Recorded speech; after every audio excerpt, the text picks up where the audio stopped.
Good morning friends, welcome to my channel Tri Star Classes. So friends, आशा करता हूँ आप लोग अच्छे होंगे, स्वस्थ होंगे, मस्त होंगे। सो फ्रेंड्स, हम बात कर रहे थे यूपी जीके की, और यूपी जीके में हिस्ट्री, यूपी के इतिहास। इससे फ्रेंड्स यूपी लेखपाल और यूपी कांस्टेबल में कम से कम 3 से 4 क्वेश्चन आते हैं हिस्ट्री से। तो फ्रेंड्स, हमारी हिस्ट्री की पहली क्लास हो चुकी थी। अब हम बात करेंगे उसके आगे कंटिन्यू करेंगे। ओके फ्रेंड्स, अब एक क्वेश्चन है कि 600 ईसा पूर्व उत्तर प्रदेश में कुल कितने जनपद थे। पहला हमारा क्वेश्चन है कि 600 ईसा पूर्व यूपी में कुल कितने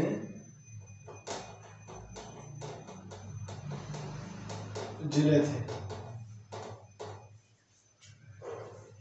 इसका आंसर फिर जानेंगे। 600 ईसा पूर्व यूपी उत्तर प्रदेश में कुल कितने जिले जनपद थे, जनपद या जिले। फ्रेंड्स, इसका आंसर है 8। ठीक है फ्रेंड्स। इसके बाद सेकंड क्वेश्चन है, गौतम बुद्ध का जन्म कहाँ हुआ था। गौतम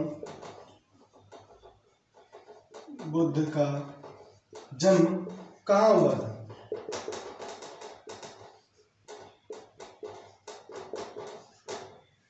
आप सभी जानते होंगे, लेकिन फिर भी एक बार जो नहीं जानते वो यहाँ अपनी क्लास में जानेंगे। इस क्लास में गौतम बुद्ध का जन्म कहाँ हुआ था? लुम्बिनी में। एक जगह है लुम्बिनी।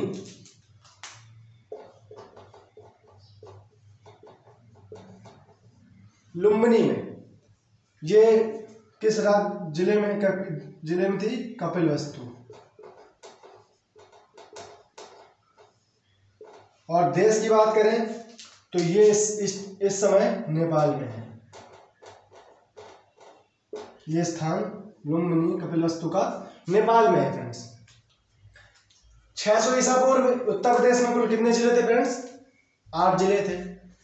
गौतम बुद्ध का जन्म कहाँ हुआ था? लुम्बिनी में, कपिलवस्तु जिले के लुम्बिनी गांव में, जो इस समय की नेपाल में है फ्रेंड्स।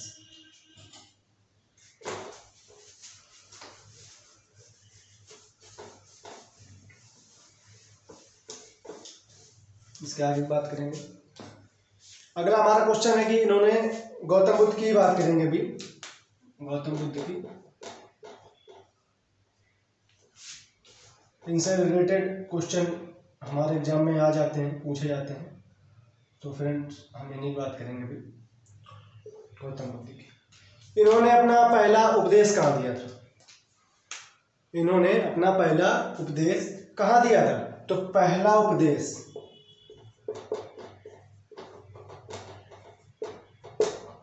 उपदेश उन्होंने दिया था फ्रेंड्स सारनाथ में। कहाँ पर फ्रेंड्स? सारनाथ में। सारनाथ, उत्तर प्रदेश, सारनाथ में दिया था।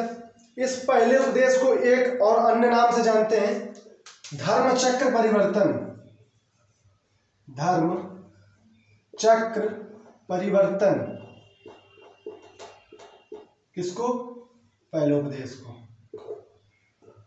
धर्म चक्र परिवर्तन के नाम से भी जानते हैं। पहला धर्म चक्र परिवर्तन का उपदेश का गौतम बुद्ध जी ने कहाँ दिया था फ्रेंड्स? सारनाथ में। इसके आगे क्लास देखेंगे तो सबसे ज्यादा उपदेश किस भाषा में दिए और कहाँ दिए? सबसे ज्यादा उपदेश, गौतम बुद्ध जी की बात हो रही है। सबसे ज्यादा उपदेश, पहला क्वेश्चन होता है कहाँ दिए, कहाँ दिए। दूसरा, किस भाषा में दिए, भाषा। तो सबसे ज्यादा उपदेश इन्होंने पाली भाषा में दिए। पाली भाषा, पाली एक लैंग्वेज है, पाली। और सबसे ज्यादा उपदेश कहां पर दिए? श्रावस्ती।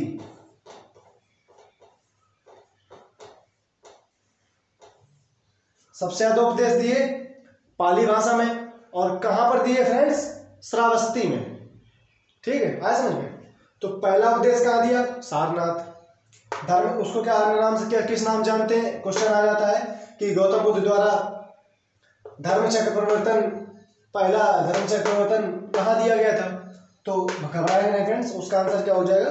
सारनाथ हो जाएगा। ठीक है, इसके बाद उन्होंने सबसे ज्यादा उपदेश कहाँ पर दिए? तो सबसे ज्यादा उपदेश दिए कहाँ पर? पाली भाषा में। नहीं सॉरी फ्रेंड्स, सॉरी, सबसे ज्यादा कहाँ दिए? श्रावस्ती में। ऊपर नीचे हो गया थोड़ा सा, और ये भाषा पाली। ठीक है, सबसे ज्यादा उपदेश उन्होंने कहां पर दिए फ्रेंड्स? श्रावस्ती में दिए। और किस भाषा में दिए? पाली भाषा में दिए। ठीक है, अब इसके बाद इन्हीं की बात करेंगे, लेकिन थोड़ा सा साफ रखने के बाद। गौतम बुद्ध जी से अक्सर एक क्वेश्चन जरूर पूछा जाता है यूपी लेखपाल एग्जाम में, तो इनको ध्यान से कवर करेंगे कि इनसे रिलेटेड कोई भी चीज छूटनी नहीं चाहिए।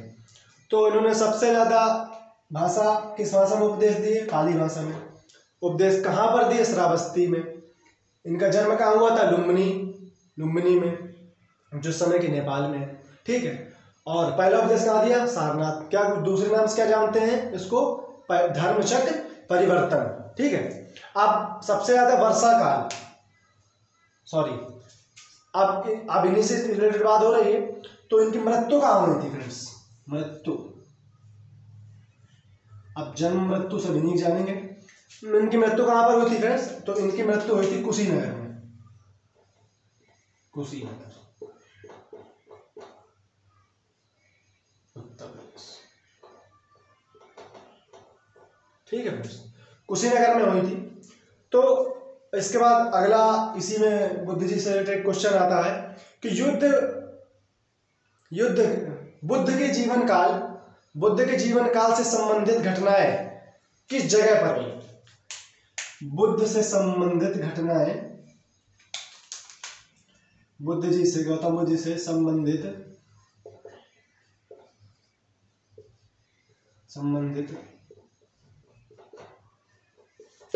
घटनाएं सबसे ज्यादा किस प्रदेश में हुई?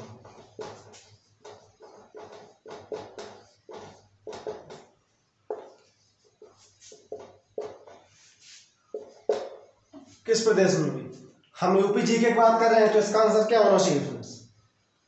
आप गेस कर सकते हैं इसका आंसर क्या होना चाहिए? तो इसका आंसर हो जाएगा उत्तर प्रदेश। क्या हो जाएगा फ्रेंड्स? उत्तर प्रदेश, क्योंकि बुद्ध जी से संबंधित, गौतम बुद्ध जी से संबंधित घटनाएं सबसे ज्यादा किस प्रदेश में हुई? उत्तर प्रदेश में। पहला अवसर कहाँ दिया? उत्तर प्रदेश में। इन्होंने सबसे ज्यादा श्रावस्ती में इन्होंने सबसे ज्यादा भाषण दिया। और इन्होंने क्या जन्म कहाँ हुआ? तो वो तो पता है कि नेपाल में हुआ। ठीक है फ्रेंड्स, तो आगे जाने क्वेश्चन नेक्स्ट इसका। अब ये सारी चीजें थी बुद्ध जी के ऊपर, 3-4 चीजें थी। मृत्यु कहाँ पर हुई? कुशीनगर, उत्तर प्रदेश में। ये हमने जानी गौतम बुद्ध से संबंधित जो एग्जामिनर पूछ सकता था, सारी चीजें हमने यहाँ पे कवर कर दी। इसके बाद हमारा नेक्स्ट क्वेश्चन है कि अशोक का 8वां शिलालेख उत्तर प्रदेश के किस जिले में मिला? अशोक का 8वां शिलालेख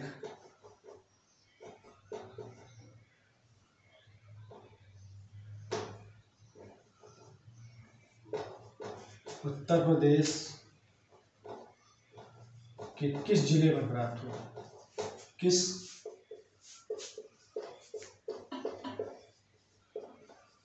पर?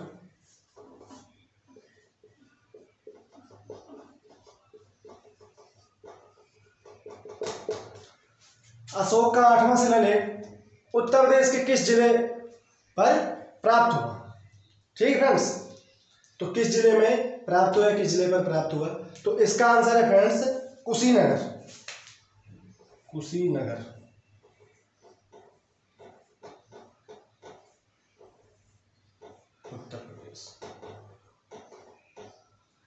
कहाँ पर फ्रेंड्स? अशोक का 8वां शिलालेख उत्तर प्रदेश के किस जिले पर प्राप्त हुआ? तो आंसर हो जाएगा कुशीनगर। ठीक फ्रेंड्स, अब इसके बाद हमारा जो नेक्स्ट क्वेश्चन है उसको देखेंगे कि अयोध्या,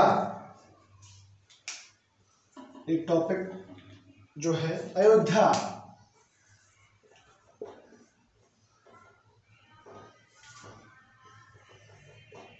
अयोध्या का प्राचीन नाम क्या था?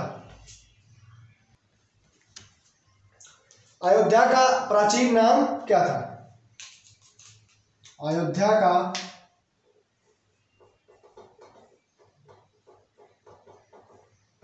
प्राचीन नाम, हालांकि हमने एक स्टार्टिंग में जब यूपी एक नजर में देख रहे थे तो कुछ प्राचीन नाम जो बदले गए थे वो हम लोगों ने उसकी चर्चा करी थी। तो वहां पर हमने पढ़ा था कि अयोध्या का प्राचीन नाम क्या था। तो एक बार फिर से देख लेंगे, बल्कि इतिहास पढ़ रहे हैं तो उसमें एक क्वेश्चन आ गया तो मैंने सोचा करा दिया जाए। तो अयोध्या का प्राचीन नाम क्या था? अयाज्यसा। अयाज्यसा। ये फ्रेंड्स याद रखने वाली बातें हैं, अक्सर क्वेश्चन आ जाता है क्योंकि ज़्यादा बच्चों को ये याद नहीं रहता, भूल जाता है नाम, इसलिए ये क्वेश्चन एग्जामिनर रख देता है एग्जाम में। तो याद रखेंगे अयोध्या का प्राचीन नाम क्या था? अयाज्यसा था। अब भारत का प्रथम ब्राह्मण वंश, एक क्वेश्चन है कि भारत का प्रथम ब्राह्मण वंश का क्या नाम था और किस नाम के राजा ने इसकी शुरुआत करी थी? तो भारत का प्रथम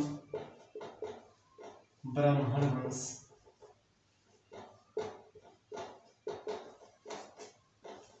का क्या नाम था? क्या नाम था? भारत के प्रथम ब्राह्मण वंश का क्या नाम था फ्रेंड्स? ये इसका आंसर जानेंगे तो इसका आंसर है शुंग वंश।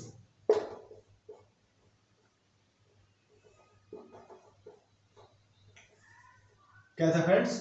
शुंग वंश। शुंग वंश, भूलिएगा नहीं। एक राजा थे पुष्यमित्र शुंग।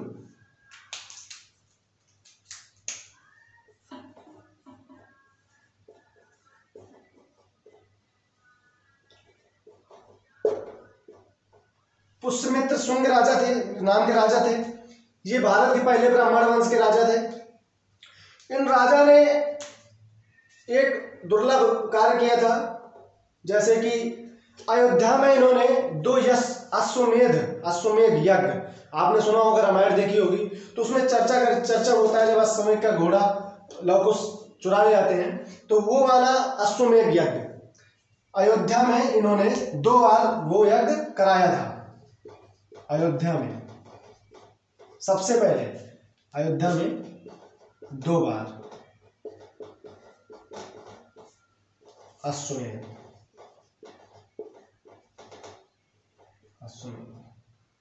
यज्ञ कराया। ये इनकी प्रमुख बात थी। इनसे रिलेटेड एक क्वेश्चन आ जाता है कि पुष्यमित्र शुंग राजा ने अयोध्या में क्या कराया। ठीक है, तो यह क्वेश्चन आ जाता है कि अयोध्या में 2 बार अश्वमेध यज्ञ किसने कराया, किस नाम के राजा ने कराया? तो उसका आंसर क्या हो जाएगा फ्रेंड्स? पुष्यमित्र शुंग। और भारत का प्रथम ब्राह्मण वंश क्या था, क्या नाम था? तो उसका नाम था शुंग वंश। ठीक फ्रेंड्स, तो भारत का प्रथम ब्राह्मण वंश का क्या नाम था? तो शुंग वंश था। पुष्यमित्र शुंग नाम का राजा था। उन्होंने क्या किया? अयोध्या में 2 बार अश्वमेध यज्ञ कराया। इसके आगे देखेंगे। यूपी इतिहास से एक भी प्रश्न नहीं छूटने देंगे आपका। कहाँ से भी क्वेश्चन में यूपी के इतिहास से कहीं से भी क्वेश्चन एग्जाम में पूछ ले, इस आप हमारी रेगुलर क्लास लीजिएगा और सारी क्लास लीजिएगा, आपका एक भी क्वेश्चन नहीं छूटेगा। ओके फ्रेंड्स, तो हमारा नेक्स्ट क्वेश्चन है कि उत्तर प्रदेश का कौन सा स्थान जैन धर्म का प्रमुख स्थान था या प्रमुख केंद्र था? उत्तर प्रदेश का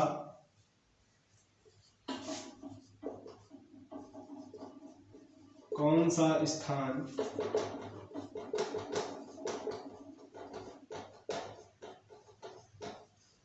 जैन धर्म का प्रमुख केंद्र था?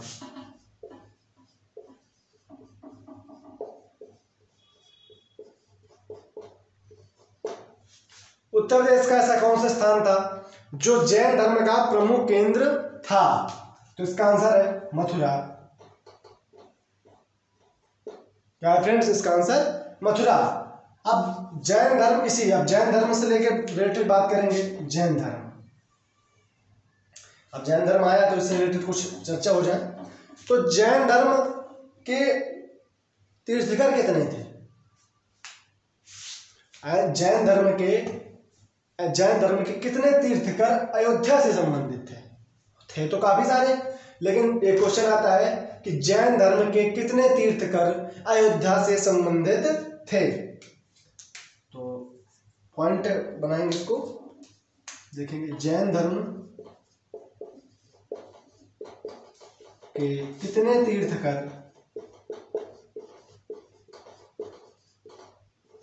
कितने तीर्थंकर अयोध्या से संबंधित थे।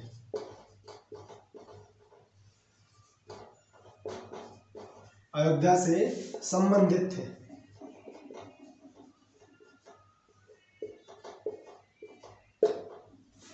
जैन धर्म के कितने तीर्थंकर अयोध्या से संबंधित थे?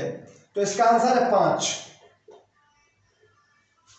5 तीर्थंकर जो ऐसे थे जो जैन धर्म के तीर्थंकर थे जो अयोध्या से संबंधित थे। आप फ्रेंड्स जानेंगे कि प्रथम तीर्थंकर कौन थे, ये भी देख लेते हैं। तो प्रथम थे ऋषभदेव। ये प्रथम तीर्थंकर थे। और दूसरे नंबर के तीर्थंकर थे अजीतनाथ।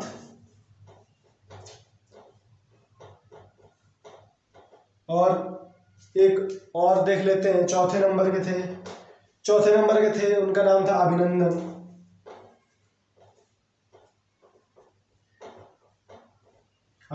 और 5वें थे उनका नाम था सुमितनाथ।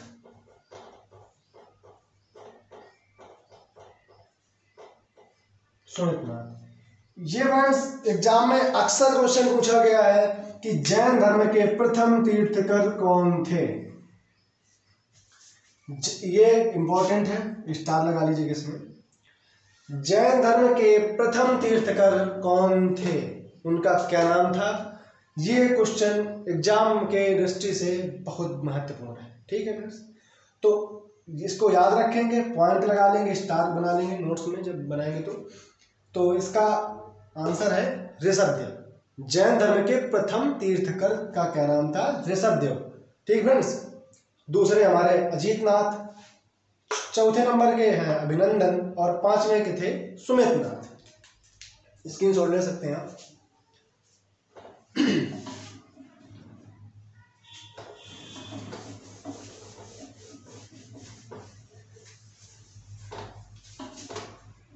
इसके बाद आ जाते हैं कि जैन धर्म के कितने तीर्थंकर वाराणसी में जन्मे।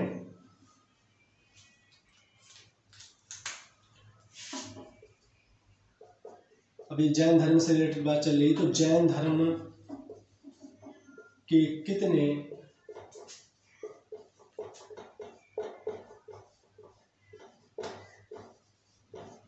तीर्थंकर वाराणसी में जन्मे।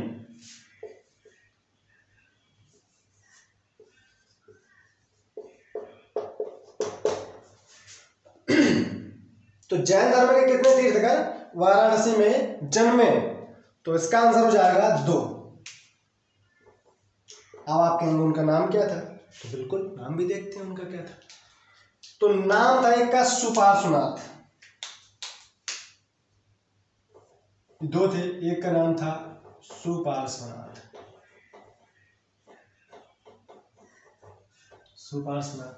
एक का नाम था पार्श्वनाथ। एक का नाम था, एक थे सुपार्श्वनाथ और दूसरे थे पार्श्वनाथ। अब ये किस क्रम के तीर्थकर थे ये भी देख लेते हैं। तो फ्रेंड्स ये थे 7वें नंबर के, 7वें तीर्थकर, और ये थे फ्रेंड्स 23वें।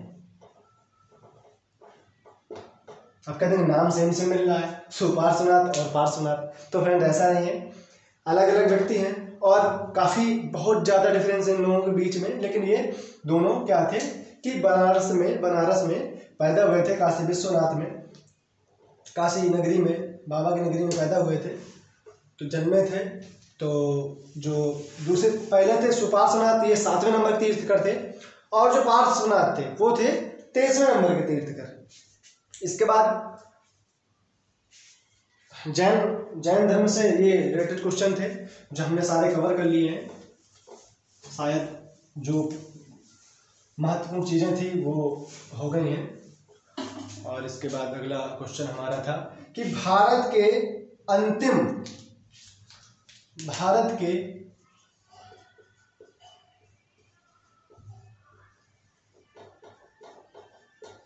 अंतिम हिंदू शासक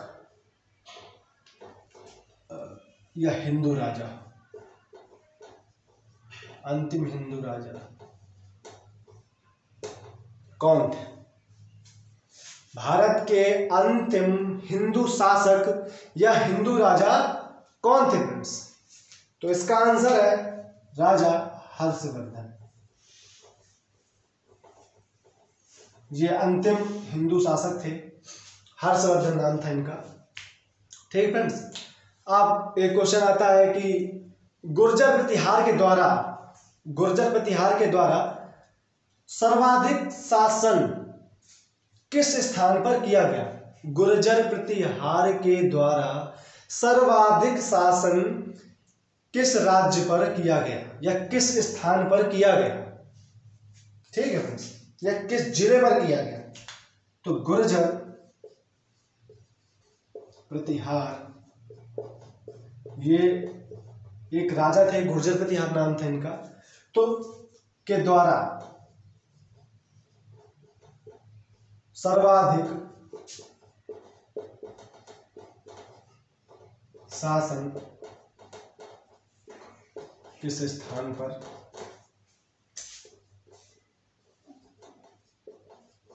किया?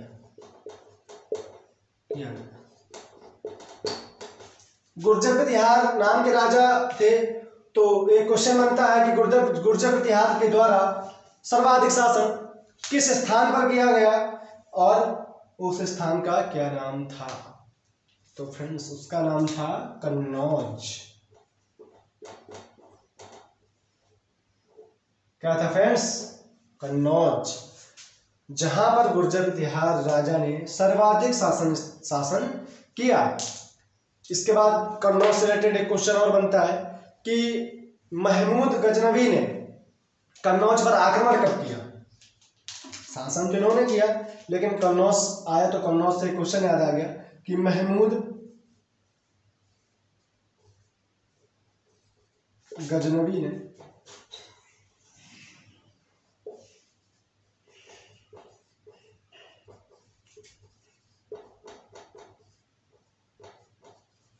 कन्नौज पर आक्रमण कब किया?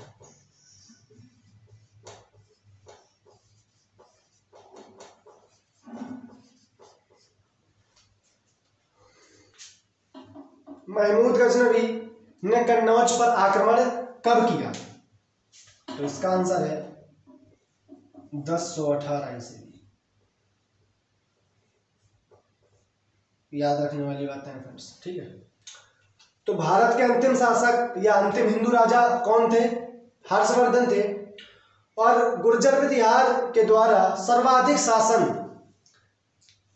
किस स्थान पर किया गया? तो उसका आंसर फ्रेंड हो जाएगा कन्नौज हो जाएगा। और कन्नौज आया तो कन्नौज से रिलेटेड क्वेश्चन और बनता है, याद आ गया में कि महमूद गजनवी ने कन्नौज पर आक्रमण कब किया? महमूद गजनवी ने कन्नौज पर आक्रमण कब किया? तो 1018 ईस्वी में किया। ठीक है फ्रेंड्स,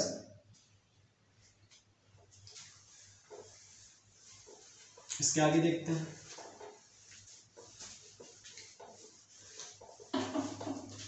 आशा करता हूं आप लोगों को क्लास समझ में आ रही होगी। प्रयाग प्रशस्ति एक रचना है, साहित्य की रचना है। तो प्रयाग प्रशस्ति की रचना किस कवि द्वारा की गई? प्रयाग प्रशस्ति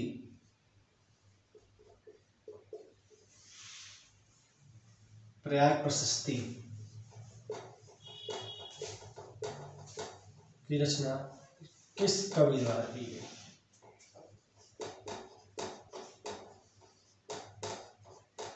किस कवि द्वारा की गई?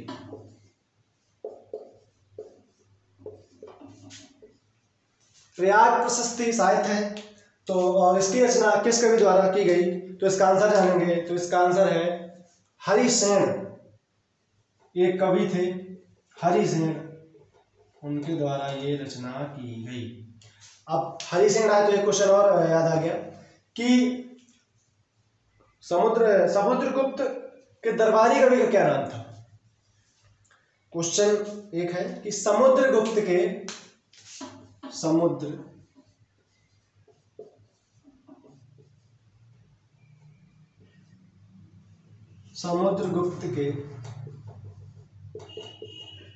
दरबारी कवि का क्या नाम था? समुद्रगुप्त के दरबारी कवि का क्या नाम था? तो उसका भी नाम था वही हरिसेन। कौन थे फ्रेंड्स वो?